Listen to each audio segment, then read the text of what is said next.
how timing's worked out. So in the past, we've done basically all the Ferraris, Puro, SF90, 296.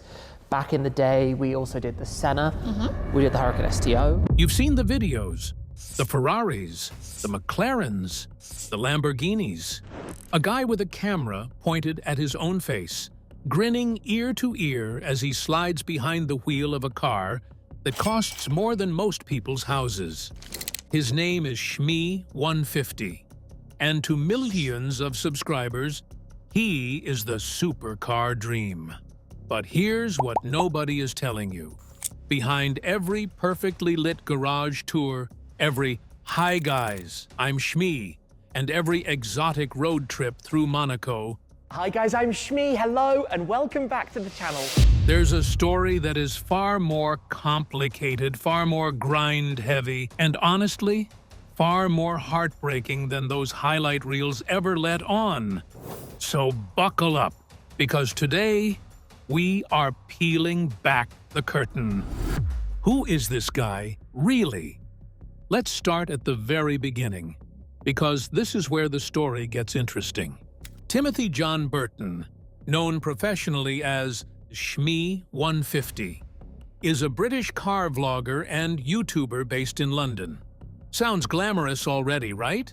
But hold on, because the Tim Burton who exists before the cameras were rolling looks absolutely nothing like the one you see on YouTube today.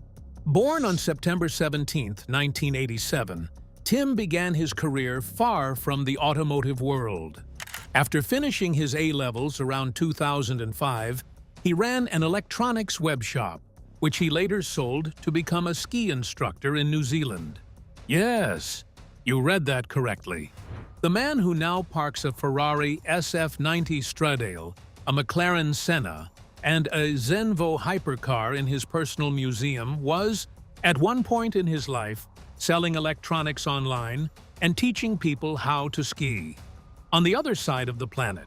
Now, some people might call that a lack of direction. We call it the messy, unglamorous, totally unscripted beginning to one of YouTube's most fascinating origin stories. You must understand that this was the mid-2000s. Facebook was barely a thing, and the idea of making a living posting videos online was not a career path anyone's school counselor was recommending.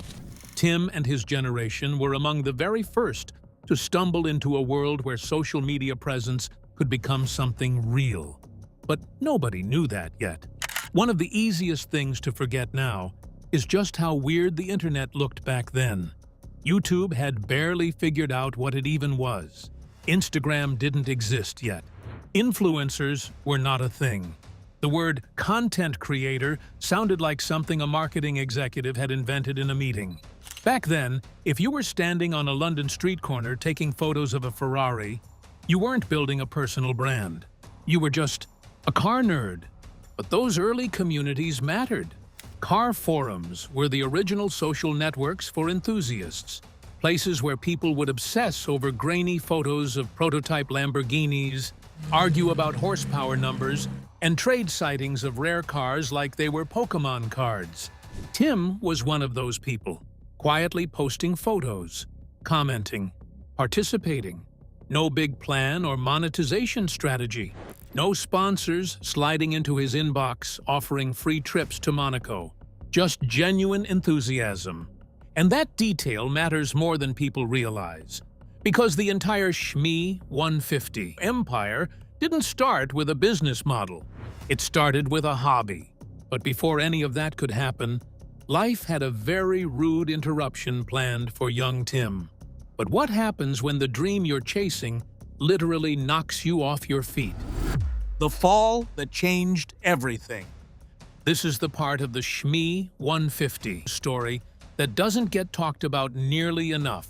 And honestly, it should be the part that gets the most attention. After selling his electronics business and heading to New Zealand to teach skiing, Tim suffered a fall that contributed to his return to England. Back home, he briefly studied before pivoting again, this time landing a role in the technology department of a London investment firm. Think about that trajectory. Business owner, ski instructor, student, office worker, all before the age of 25. Tim sells his business, moves to the other side of the world, takes a fall, comes home, tries academia, and ends up at a desk in the city. Each chapter looks, from the outside, like a retreat, but really, each one was just Tim figuring out what he was actually supposed to be doing. There is no version of this story that doesn't involve Tim grinding. Multiple businesses, multiple pivots, multiple failures and restarts. And yet, here is the part where the gossip really begins. While sitting at that investment consultancy desk, Tim was doing something that his bosses probably thought was a colossal waste of time. He was spotting fancy cars on the streets of London and posting photos of them on Facebook and online forums, starting in 2008 as a hobby. That's right, the billion-view YouTube empire? It started with a man at a desk sneaking pictures of Porsches and posting them to forums like a teenager. If that doesn't make you feel something, I don't know what will. But here's the million-dollar question. How does a hobby on a forum become a channel with over 2.8 million subscribers and a net worth estimated at $20 million? The accidental video that started it all. January 2010, London. A Top Gear magazine event, and two cars so extraordinary, so unexpected on a regular city street, that Tim Burton pulled out his camera and started filming. The brand Shmee150 was born in that moment, a chance encounter with a pair of extraordinary supercars that had no business being parked on an ordinary London street. Little did Tim know that short film would eventually develop into the global venture it has become now. Chance. That's the word right there. A chance encounter. Not a business plan. Not a pitch deck. Not a 5-year content strategy drafted by a team of consultants. A guy, a camera, 2 supercars, and a genuine, unfiltered moment of excitement. Here's a detail that almost nobody talks about. In those early videos, Tim stayed off camera entirely. No face, no personality, just the cars. The slow creep toward the presenter-led format we know today was gradual, almost reluctant, which makes it even more extraordinary that it was his personality that ultimately became the brand's biggest asset. But the road from that first video to a global media empire was anything but smooth. I'd uploaded over 1,000 videos before YouTube even introduced advertising, Tim has shared. Think about what that actually means in real life. 1,000 videos is not a hobbyist casually uploading once in a while. That's a relentless output schedule long before YouTube had any guarantee of rewarding it. Filming, editing, uploading, writing descriptions, replying to comments, learning camera gear, figuring out lighting, fixing audio problems, re-rendering files when uploads failed, again and again and again. And here's the kicker. The early YouTube algorithm was brutal. There was no Shorts shelf boosting discovery, no massive recommendation engine pushing creators into people's feeds. If someone found your video, it was usually because they searched for it, which means every one of those 1,000 uploads was essentially Tim throwing another message into the digital ocean and hoping someone, somewhere, would notice. Most people quit long before reaching 100 videos. Tim pushed past 1,000 before a single penny from the platform. 1,000 times he edited footage, wrote descriptions, uploaded, waited, and received nothing in return except the slow, grinding growth of an audience that was, for years, far too small to pay his bills. While he was doing this, he still had a day job.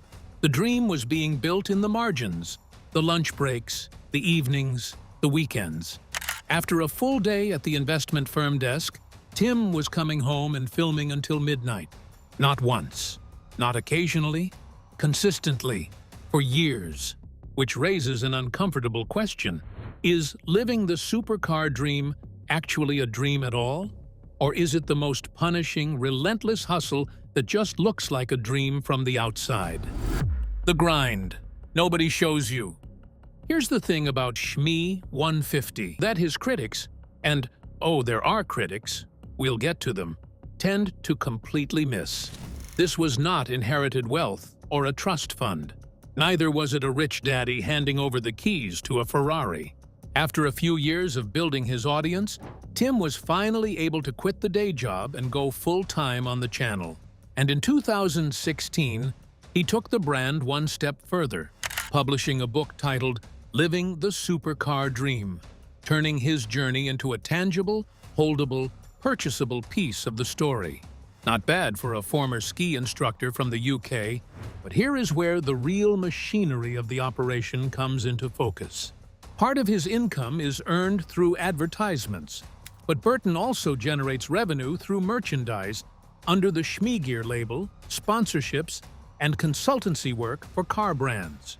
He uploads multiple videos per week, every single week, relentlessly across trips, launches, reviews, and collection updates. Today, we make it look very easy, but I have a team of 9 people working with me full-time to make this happen. 9 full-time staff. That is a small company, not a hobby, not one guy with a camera having a great time. A proper media business, with payroll, with deliverables, and with the constant pressure of keeping over 2.8 million subscribers entertained consistently year after year. His audience skews overwhelmingly male, as is typical of automotive channels. Passionate, loyal, and extremely opinionated. And those cars in the collection? The ones that appear in the garage like Christmas presents? Tim financed his exotic car collection through a combination of car financing, deposits, and payment plans, building relationships with brands and dealerships that were essential in securing rare allocations. He did not buy this collection with a briefcase of cash. He built it brick by brick, deal by deal, and it paid off. Estimates put his net worth at around $20 million. Built from YouTube revenue, Shmee merchandise, brand sponsorships, consultancy fees, and the compounding value of a collection that keeps growing.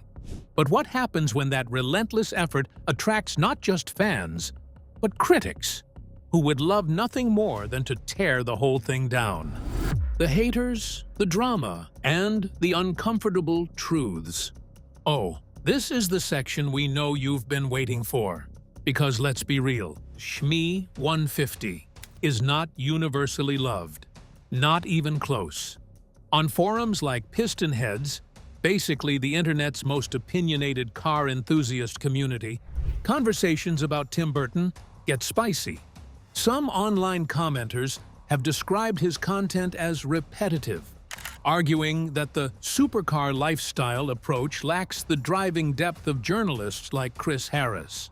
Others have pushed back on the line between editorial content and brand promotion.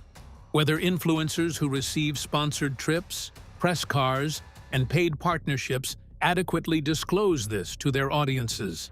It is a fair debate, and it is one the entire automotive YouTube world is wrestling with right now. Then there was the DDE drama.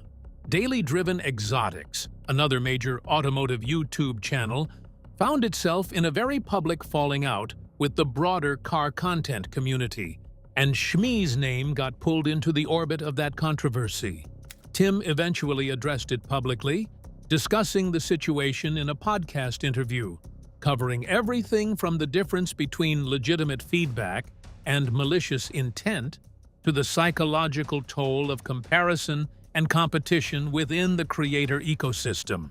That willingness to engage openly is notable. There's a version of Shmee150 from 2012 who probably would have just ignored the noise. The Tim Burton of today engages, explains, defends his choices, calmly and on the record. To be clear, there are no major scandals here. No financial fraud, no serious misconduct. The criticisms are real, But they are the kinds of criticisms that come with the territory of being a very successful, very visible, very aspirational personality in a community full of people who take their cars very seriously. Minor critiques around lifestyle flaunting and mod promotions come with the turf when you are, essentially, a one-man luxury car advertisement. But the most uncomfortable truth isn't about the critics at all. It's something far more personal. Because what does it actually cost a person to build their entire identity around a dream and then have to perform that dream every single day for millions of people without a break? The cost of living the dream. This is the part that nobody in the supercar YouTube world discusses with real honesty. So, let's do it. When you brand yourself as living the supercar dream, when that phrase is literally your tagline, your book title, your merchandise strapline, you are making a promise. Every single day, you must be the person who is living the dream. Even when you are exhausted, even when the algorithm tanks your latest video, even when the personal relationships in your life take a back seat to the demands of the brand. And that trade-off, the sacrifice of a private, personal self to maintain a public, aspirational one, is something Tim has acknowledged but rarely dwells on. Because dwelling on it is, ironically, bad for the brand. The 9-to-5 grind at the investment firm was replaced not with leisure, but with a different kind of grind. 9-to-5 and midnight filming, managing 9 staff, flying internationally, maintaining a 23-car fleet, running a business, and feeding the algorithm with fresh content every single week without end. And the fleet itself? The cost of maintaining 23 cars, including a Ferrari SF90 Straydale, McLaren Senna, Ford GT, Zenvo hypercar, and a growing roster of rarities, is staggering to even think about. The Shmee150 fleet accumulates approximately 50,000 miles per year across the collection. These cars are not museum pieces sitting under dust covers. They are being driven, charged, via a dedicated C-Tech system maintained in an on-site workshop, serviced, insured, and kept in peak operational condition at all times. The insurance bill alone is something Tim has spoken about with barely concealed bewilderment. When your collection contains a Ford GT produced in a global run of just 1,350 units, getting it covered is not a phone call you make to a comparison website. And here is the detail that the fans don't often think about. The Shmee150 is private. Despite being one of the most talked about car storage facilities in the world, a converted farm milking parlor outside London, transformed into a 1,000 square meter showroom with a Nürburgring-themed floor, a lounge, office spaces, Lego memorabilia, and a full workshop the public cannot visit. It exists for Tim, his team, and his camera. The dream, as presented to 2.8 million subscribers, is entirely one-directional. You watch it. You don't get to touch it. So after all of it, the falls, the midnight filming sessions, the critics, the private museum the world can see but never enter, what did the dream actually build? What the dream actually built? Here is where we have to give credit where it is overwhelmingly due, because the numbers are staggering. As of late 2025, the Shmee150 channel has amassed 2.82 million subscribers, over 1.1 billion total views, and more than 5,400 videos. His estimated net worth sits at $20 million. His car collection, 23 Shmee-mobiles and counting, is valued at over $10 million alone. And the operation keeps expanding. In early 2026, Tim moved into a new dream house, complete with a purpose-built garage, the latest chapter in a story that shows absolutely no signs of slowing down. From consulting with BMW and Bugatti to chasing elephants in a 1 million pound Mercedes G-Wagon convertible, to landing some of the rarest car allocations on the planet through sheer relationship building and brand reputation, Tim's career contains moments that genuinely sound like fiction.